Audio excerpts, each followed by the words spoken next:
Should the New York Jets not even wait until free agency and go ahead and bring in a big name via trade right now? That's the topic of today's video. Let's get right into it.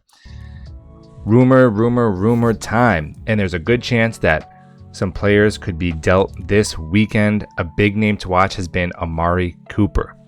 Originally was reported earlier this week that the Cowboys were looking to release him, but now the Twitterverse has spoken, and there's going to be a team that's going to be willing to give the Cowboys some draft capital to take Amari Cooper's contract off their hands. Is it a high cap hit? Yes.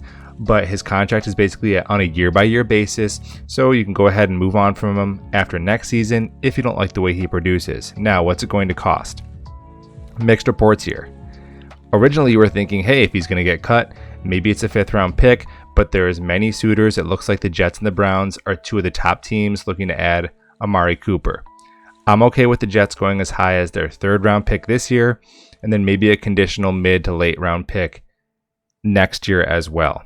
I think it's worth it. I think that wide receiver is one of the positions we need to significantly upgrade before the draft. I want proven, legitimate number 1 wide receiver for Zach Wilson. Have Corey Davis move to the number 2, Elijah Moore in the slot, Braxton Berrios for depth. We need to make that move. We don't want to go into the draft thinking now we have to take a receiver at 10. Maybe there's 1 or 2 receivers that we really like that are off the board now at 10. Now we're reaching for need. We don't want to do that. I also don't want to wait until the mid rounds for a receiver. I want elite talent brought in for Zach Wilson at the wide receiver position. So maybe the DK Metcalf sweepstakes are a little bit more of a pipe dream. Maybe a team will offer a 1st-round pick.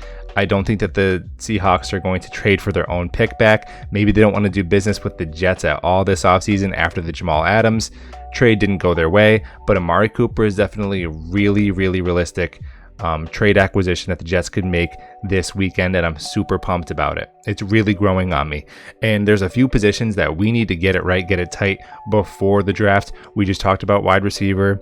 We also need to go ahead and make sure we get ourselves a solid starting right guard. Why? Because there's plenty of them on the free agent market. They don't cost a ton of money. We can bring in a Lakeland Tomlinson and Austin Corbett and plug that hole right away. Same thing with wide receiver. We don't want to go into the draft needing to fill that hole, because are you going to take an interior offensive lineman in the top 10? Probably not. So now you're looking at having to spend one of those 2nd-round picks on a position. You don't want to go into the draft thinking, at this pick, we have to do this. We have enough cap space where we don't need to do that to ourselves. Let's fill that need before the draft.